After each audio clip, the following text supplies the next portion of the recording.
2 விதமான பலன்களை நீங்கள் எடுத்துக்கிடலாம். மாதத்தின் ஒரு பகுதி கொஞ்சம் சொல்கிற அளவுக்கு சிறப்பாக இல்லை, ஆனால் மாதத்தின் ஒரு பகுதி நல்ல ஆகச்சிறந்த மேன்மைகளை வழங்குகின்ற அமைப்புகளில் உங்களுக்கு உண்டு. அது நம்ம 2மே உண்டு, நன்மையும் தீமையும் கலந்த பலன்கள். சரி, இந்த வைகாசி மாதத்தை பொறுத்த மட்டிலும் மிதுன ராசினியர்களுக்கு எங்கெல்லாம் நன்மை அப்படிங்கிறத முதல்ல பார்த்துருவோம். அன்பு நண்பர்களே, திருமண முயற்சிகள் யாரெல்லாம் முயற்சிச்சுக்கிட்டு இருக்கீங்களோ அவங்களுக்கெல்லாம் இந்த மாதத்தின் பிற்பகுதி திருமணம் சார்ந்து ஒரு நல்ல யோகம் உண்டு. பொருளாதார ரீதியாக மிக கடுமையான நெருக்கடியில் இருக்கவங்களுக்கு இதை என்ன பண்ணுறதுன்னு தெரில, அந்த கடன்காரனுக்கு என்ன பதில் சொல்கிறதுன்னு தெரில, அங்கே ஒரு நெருக்கடி இருக்குது, அந்த நெருக்கடி எப்படி சமாளிக்கிறதுன்னு தெரில, இந்த மாதிரி பொருளாதாரம் சார்ந்து என்ன நெருக்கடிகளில் நீங்கள் இருந்தாலும் அதில் உங்களுக்கு ஒரு ஒரு ஒரு விளக்கை தந்துடும். ஏதாவது ஒரு விதத்தில் அங்கேருந்து தப்பிச்சு அடுத்த கட்டத்தை நோக்கி நீங்கள் நகர்ந்துருவீங்க. ஒன்றும் கவலைப்பட்டுக்க வேண்டிய அவசியம் கிடையாது. சரிங்களா? ஓம் நம சிவாய. தென்னாடுடைய சிவனே போற்றி, எந்நாட்டவர்க்கும் இறைவா போற்றி. எம் தொலைக்காட்சி நேயர்கள் அனைவருக்கும் ஜோதிடர் யோகி ஜெயப்பிரகாஷின் அன்பான வணக்கங்கள். அன்பு நேயர்களே, இந்த பதிவில் பார்த்துக்கிட்டிங்க அப்படின்னு சொன்னால் நம்ம எதை பற்றி பார்க்க போகிறோம் அப்படின்னு கேட்டிங்கன்னா, மிதுன ராசி நேயர்களுக்கு வைகாசி மாதத்திற்கான பலாபலன்கள் எப்படி அமைகின்றது அப்படிங்கிறத நம்ம பார்க்க போகிறோம். சரிங்களா? சரி, வைகாசி மாதம், இந்த மாதத்தை பொறுத்த மட்டிலும் 2 விதமான பலன்களை நீங்கள் எடுத்துக்கிடலாம். மாதத்தின் ஒரு பகுதி கொஞ்சம் சொல்கிற அளவுக்கு சிறப்பாக இல்லை, ஆனால் மாதத்தின் ஒரு பகுதி நல்ல ஆகச்சிறந்த மேன்மைகளை வழங்குகின்ற அமைப்புகளில் உங்களுக்கு உண்டு. அது நம்ம 2மே உண்டு, நன்மையும் தீமையும் கலந்த பலன்கள். சரி, இந்த வைகாசி மாதத்தை பொறுத்த மட்டிலும் மிதுன ராசினியர்களுக்கு எங்கெல்லாம் நன்மை அப்படிங்கிறத முதல்ல பார்த்துருவோம். அன்பு நண்பர்களே, திருமண முயற்சிகள் யாரெல்லாம் முயற்சிச்சுக்கிட்டு இருக்கீங்களோ அவங்களுக்கெல்லாம் இந்த மாதத்தின் பிற்பகுதி திருமணம் சார்ந்து ஒரு நல்ல யோகம் உண்டு. பொருளாதார ரீதியாக மிக கடுமையான நெருக்கடியில் இருக்கவங்களுக்கு இதை என்ன பண்ணுறதுன்னு தெரில, அந்த கடன்காரனுக்கு என்ன பதில் சொல்கிறதுன்னு தெரில, அங்கே ஒரு நெருக்கடி இருக்குது, அந்த நெருக்கடி எப்படி சமாளிக்கிறதுன்னு தெரில, இந்த மாதிரி பொருளாதாரம் சார்ந்து என்ன நெருக்கடிகளில் நீங்கள் இருந்தாலும் அதில் உங்களுக்கு ஒரு ஒரு ஒரு விளக்கை தந்துடும். ஏதாவது ஒரு விதத்தில் அங்கேருந்து தப்பிச்சு அடுத்த கட்டத்தை நோக்கி நீங்கள் நகர்ந்துருவீங்க. ஒன்றும் கவலைப்பட்டுக்க வேண்டிய அவசியம் கிடையாது. சரிங்களா? ஆக அன்பு நண்பர்களே, இந்த காலகட்டத்தை பொறுத்த மட்டிலும் பொருளாதார நெருக்கடிகளிலிருந்து நீங்கள் விலக்கு பெற்று ஓரளவு தப்பித்து வெளியே வருகின்ற காலகட்டம் அமைகின்றது அப்படிங்கிறத புரிச்சுக்கிடணும். இது ஒரு அமைப்பு. அதனை அடுத்ததாக திருமணம் ஏற்கனவே நல்ல அமைப்புன்னு சொல்லியாச்சு. திருமண அமைப்புகள் நீங்கள் தாராளமாக பார்க்கலாம். அதனை அடுத்த புத்திர பாக்கியம், அது சார்ந்தும் நல்ல மேன்மைகளை வழங்குகின்ற அற்புதமான மாதமாக அமையப்பெறுகின்றது. கடன் தொந்தரவுகள் இந்த மாதத்தின் பிற்பகுதி கடைசி வாரம் இருக்குது பாருங்க, கடன் தொந்தரவுகளை மடவென குறைக்கும். யாரெல்லாம் பெரும் பொருளாதார அமைப்புகளை சிக்கிக்கிட்டு கடன் தொந்தரவுகள் அதிகரித்த அமைப்புகளில் இருக்கீங்களோ அவங்களுக்கெல்லாம் கடன் தொந்தரவுகள் மடன்னு குறைகின்ற ஒரு அமைப்புகளில் இந்த மாதத்தினுடைய கடைசி வாரம் உண்டு அப்படிங்கிறத நீங்கள் புரிஞ்சுக்கிடணும். சரிங்களா? அதே போல் உடல்நிலையில் தொந்தரவுகள் வரும், ஆனால் அந்த வந்த தொந்தரவுகள் எங்கே குறையும்னா மாதத்தின் பிற்பகுதியில் மடமடன் குறைஞ்சிடும். பிற்பகுதினா கடைசி வாரம். அப்போது கடைசி வாரம் இந்த மாதத்தில் உங்களுக்கு ரொம்ப சிறப்பு அப்படிங்கிறத நீங்கள் புரிஞ்சுக்கிடணும்.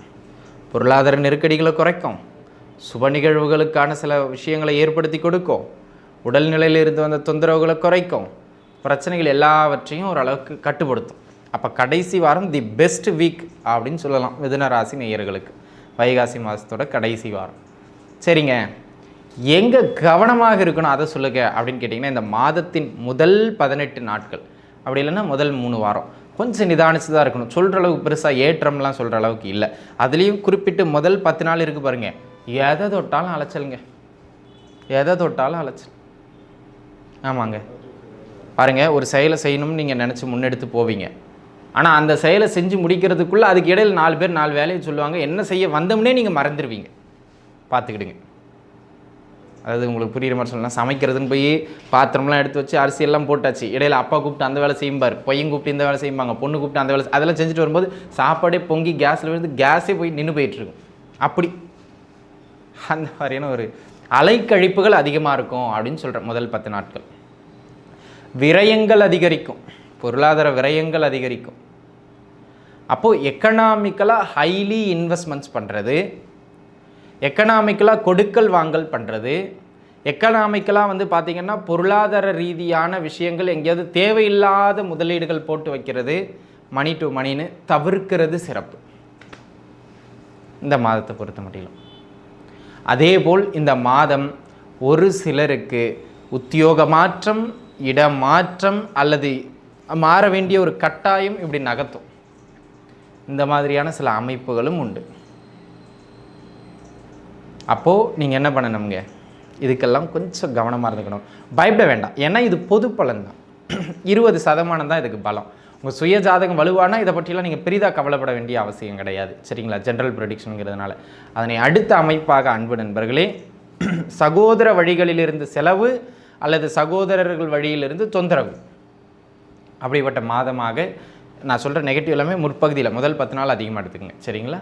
அந்த மாதிரியான ஒரு மாதமாக அமைகின்றது. ஆக சகோதரர்கள் வழியில் பெரும் பகைமை பாராட்டுவதை நீங்கள் தடுத்து கொள்வது அல்லது நிறுத்தி கொள்வது மேன்மை தரும்.